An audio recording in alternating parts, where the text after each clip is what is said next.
Que justiça é essa? Por mais que muitos da imprensa e da esquerda possam discordar da direita, possam não gostar de nós, mas uma coisa tem que ser concordada: isso não é justiça. Nos últimos 4 anos, o ministro do STF, Alexandre de Moraes, determinou 77 buscas e apreensões por palavras proferidas. Nós estamos aqui com os deputados da oposição, estamos aqui com o nosso líder do PL, deputado Sóstenes, que também fará uso da palavra. Na verdade, está um pouco chateado porque o protagonismo hoje não era dos parlamentares. Nós estamos aqui, do nosso lado, familiares e advogados que tínhamos entendimento que vocês iam gostar de conversar. Mas respeitando, logicamente, as decisões, e depois o deputado Sóstenes vai também tecer alguns comentários, eu vou solicitar para que a imprensa, após o término dessa coletiva, converse também com os familiares que estão separados dos deputados, e aqui os deputados fizeram um trabalho hercúleo para poder reunir depoimentos. Aqui nós temos senhoras, jovens, idosos que queriam falar com a imprensa hoje. Nós chamamos esta coletiva para trazer informações relevantes às senhoras e senhores em relação ao PL da anistia e toda a mobilização da oposição para incluir essa proposta na pauta de votações. Como todos já devem ter ciência, a oposição segue a obstrução, utilizando esse dispositivo regimental das minorias. Nossa causa é nobre, a defesa da democracia e a luta contra o estado de exceção que se instaurou no nosso país. Acreditamos que nenhuma pauta é mais importante do que fazer justiça para centenas de presos e perseguidos políticos. Hoje, estamos fazendo a entrega formal do relatório de uma associação dos presos e vítimas do 8 de janeiro. Um dossiê que aponta uma série de abusos e irregularidades na prisão.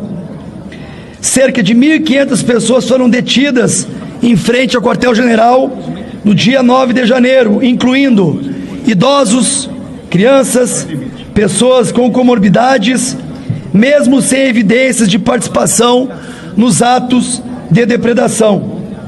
O relatório, que toda a imprensa terá acesso, menciona diversas violações de direitos durante essas prisões, entre elas o impedimento de contato com advogados, proibição de acompanhar seus clientes na fase de triagem, negativa de acesso aos autos de processos antes das audiências.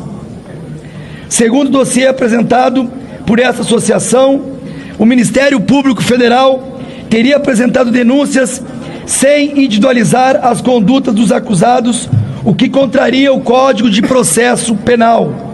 As denúncias foram recebidas e julgadas em plenário virtual, o que teria prejudicado a defesa. Muitos acusados receberam apenas a notificação e a denúncia, sem o despacho do relator e os documentos anexos, o que viola o regimento interno do STF. O relatório ainda aponta diversos casos de tortura e maus-tratos dos presos de 8 de janeiro dentro dos estabelecimentos prisionais. Existem diversos casos de pessoas doentes.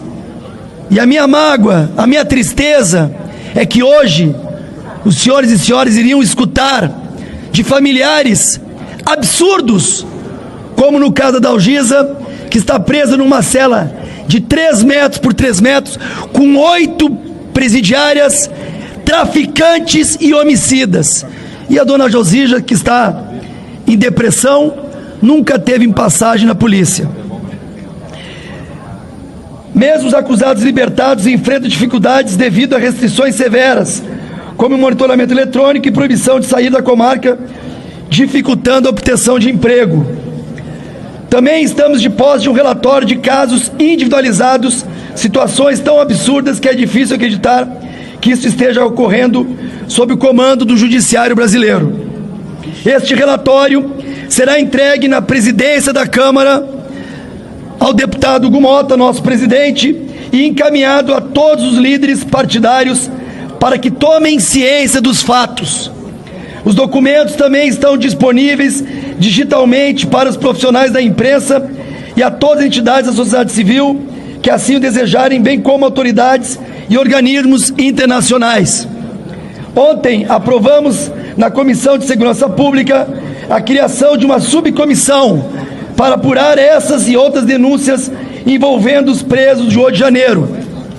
Também iremos protocolar no dia de hoje um habeas corpus coletivo no Supremo Tribunal Federal, solicitando a substituição das prisões pelo recolhimento domiciliar nos casos envolvendo idosos, pessoas extremamente debilitadas por motivo de doença grave, aquelas pessoas imprescindíveis aos cuidados especiais de menor de 6 anos de idade ou com deficiência, gestantes, mulheres com filhos de até 12 anos de idade incompletos, homem caso seja o único responsável pelos cuidados do filho de até 12 anos de idade incompletos. Neste sentido, estamos pedindo que os fundamentos das decisões que converteram as prisões preventivas em domiciliares, envolvendo os casos da cabeleireira Débora Rodrigues e do senhor Jaime Junques, sejam estendidas a todos os presos do 8 de janeiro que ainda aguardam julgamento e que se enquadram nessas hipóteses. Aqui nesta coletiva, e aí era o discurso, estavam acompanhando parentes despresos, advogados das vítimas. Eu vou passar a palavra para os líderes e tentar ainda entrar em contato para que os advogados possam responder as perguntas técnicas sobre essas denúncias que chegaram à Câmara. Por favor, deputado Sóstenes. Boa tarde a todos. Quero inicialmente parabenizar a revista Veja por começar a dar luz a dezenas e centenas de pessoas injustiçadas no Brasil. E é o que esperamos que toda a imprensa nacional tenha a sensibilidade de entender o grave momento em que vivemos. Pessoas estão pagando penas indevidas e, pior, prisão preventiva de 2 anos. Se isso não é um atentado ao Estado Democrático de Direito e à Constituição, não sei mais do que falar.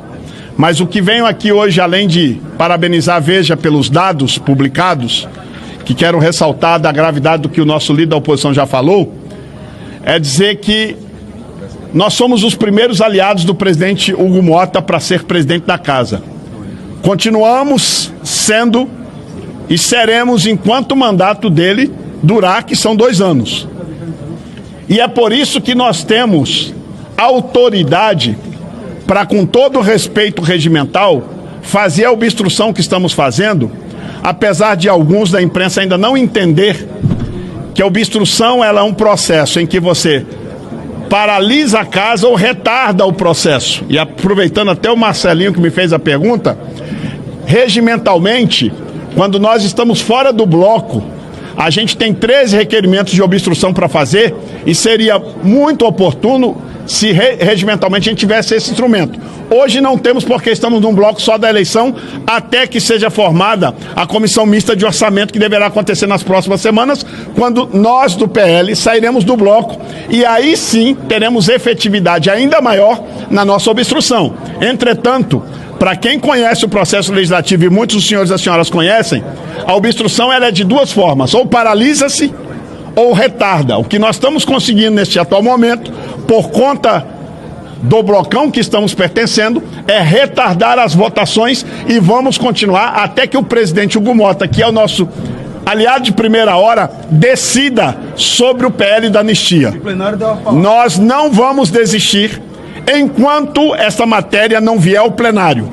E vou ser claro, só não está na pauta porque sabem que nós temos os votos para aprovar e votos sobejantes. Nós temos, e aí quero deixar claro, e a minha gratidão ao presidente do Progressistas, senador Ciro Nogueira, que me ligou e falou: Sóstenes, quem te disse que só 90% da minha bancada ia votar? Eu falei: o seu líder, doutor Luizinho. Ele falou: quero a lista dos outros que iriam votar contra, porque eu, como presidente, ligarei um por um e o Progressista tem compromisso de dar 100% dos votos à anistia. Muito bem, muito bem. Minha gratidão ao presidente Ciro Nogueira, do Progressista, bem como isso está contagiando o Brasil. E por mais que queiram inventar outras pautas para tirar a anistia da pauta dos noticiários da vida do brasileiro, não vão conseguir, porque nós, como oposição, como maior partido de oposição, e como vários colegas de outros partidos que estão aqui, que quero agradecer, não vou citar nomes, mas vários outros partidos, que, lógico, existem pressões outras, que eu vou me eximir aqui de dizer quais são, mas eles não podem ainda com seus líderes, e está totalmente identificado, mas nós somos muitos, e é só colocar na pauta que vocês verão quantos são a favor da anistia na Casa do Povo. Por último, quero aqui fazer um apelo ao presidente Hugo Mota, como aliado. Esta aqui é a Casa do Povo, com todo respeito.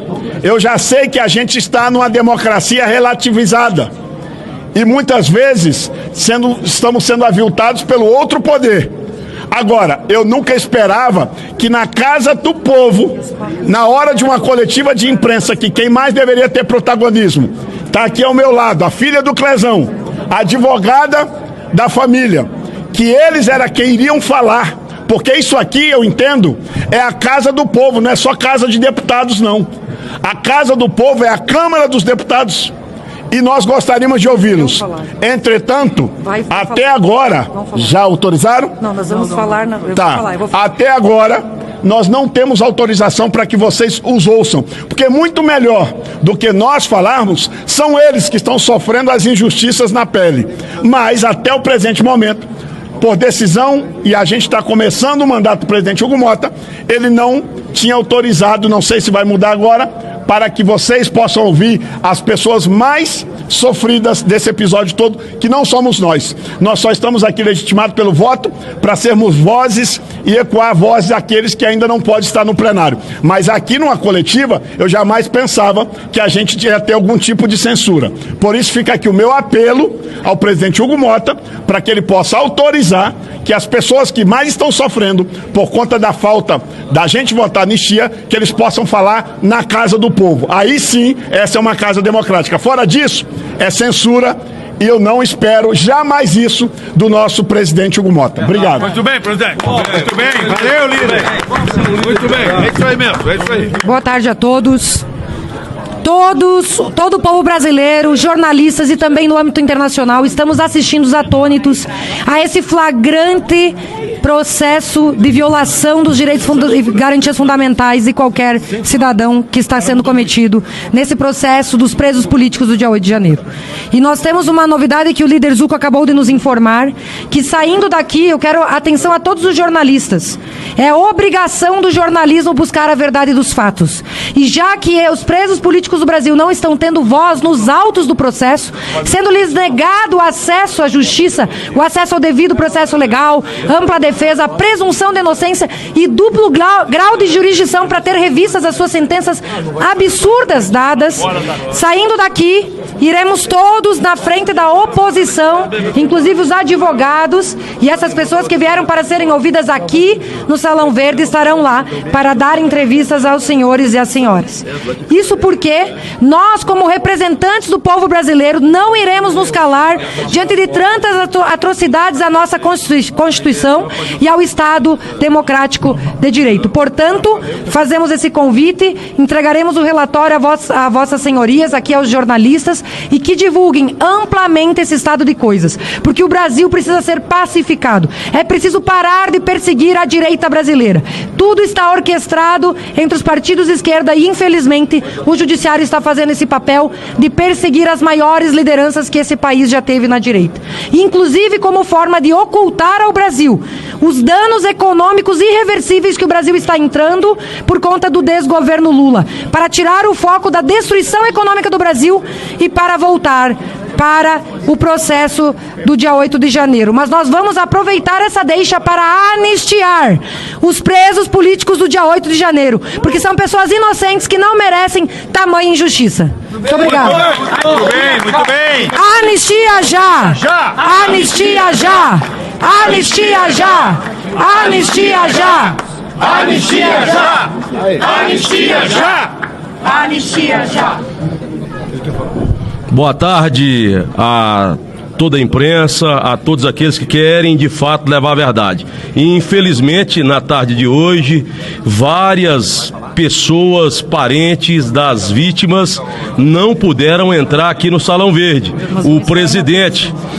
O presidente desta Casa de Leis, infelizmente, conhece muito pouco do que é democracia e do que é verdade. Então eu quero, nesse momento, dar uma solução a toda a imprensa, para que ouçam aquelas pessoas que têm muito a reportar e trazer a verdade real do que vem acontecendo com esta ditadura da toga no Brasil. Pessoas presas injustamente, por nada terem feito. Alguns estão presos aí há quase 2 anos, enquanto traficantes estão sendo soltos, que deveriam pegar prisão perpétua ou pena de morte. Outros estão sendo presos injustamente, alguns presos apenas por terem pintado a estátua da injustiça do Brasil, que fica aqui na Praça dos Três Poderes. Eu quero dar uma opção para que toda a imprensa vá ali para o lado de fora, para que as pessoas possam de fato estar falando com vocês e escancarar a verdade, desmascarando inclusive essa ditadura da toga, desmascarando o STF, desmascarando todos aqueles que querem destruir a democracia no Brasil. Delegado Caveira, deputado federal do Pará. Obrigado.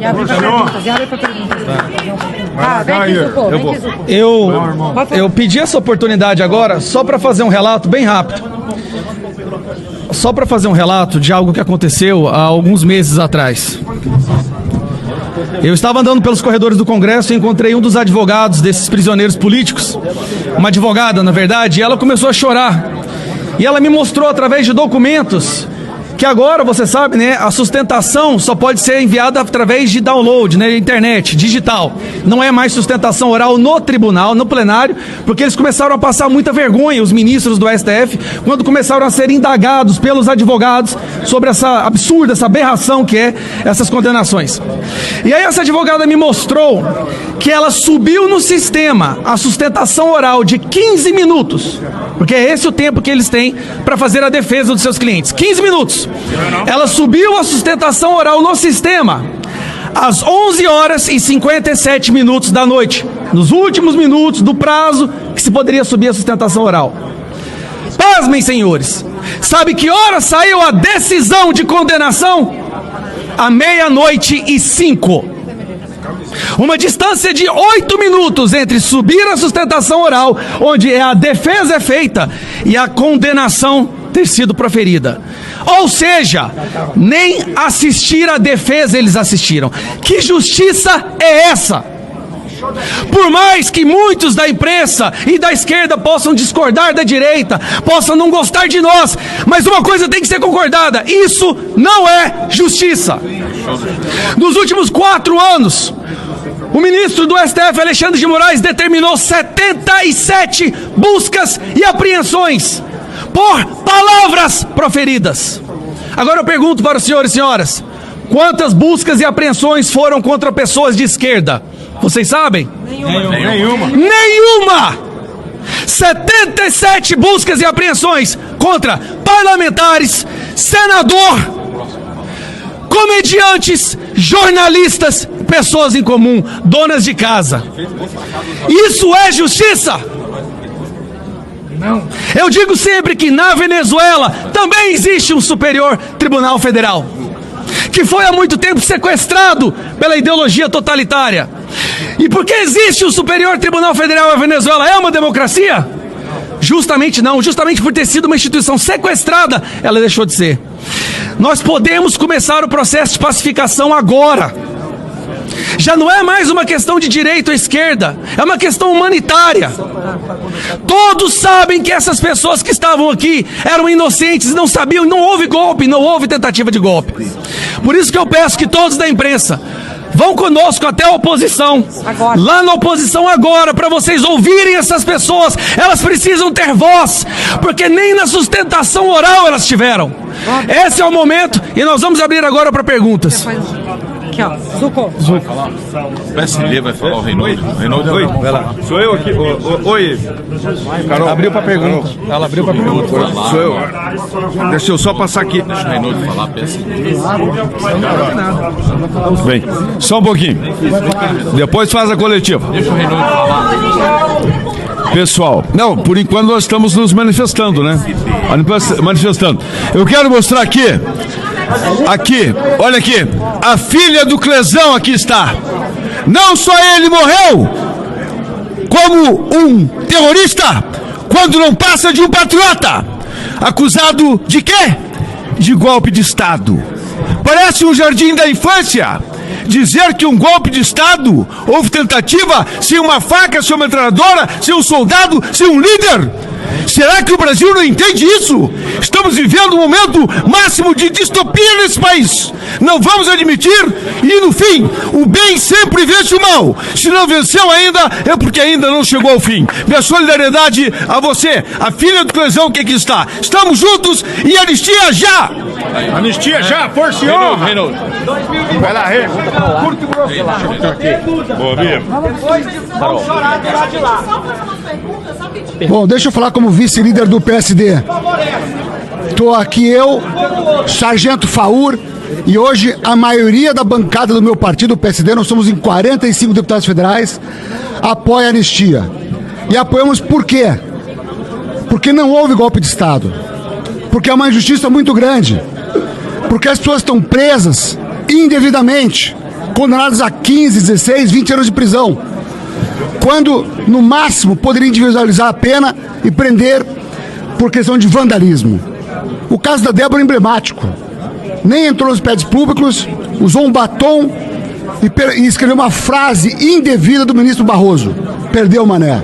No dia seguinte, passou água e sabão e saiu. Como você condena alguém que não matou, que não estuprou, que não roubou, a 14 anos de prisão?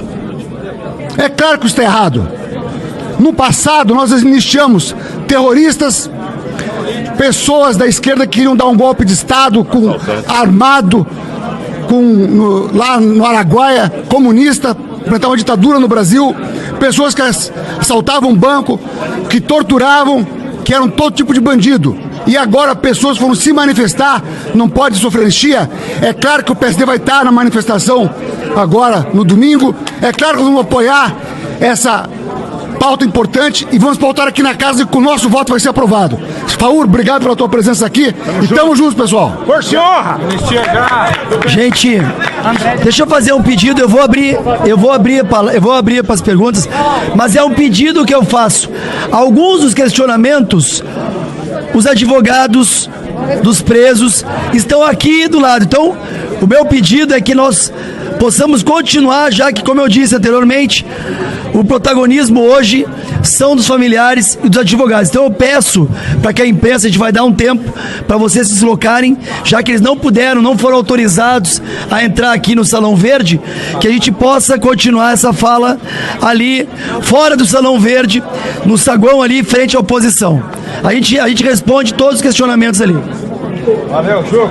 Fala galera, se você gostou desse vídeo, deixa o like, tem muito mais conteúdo aqui.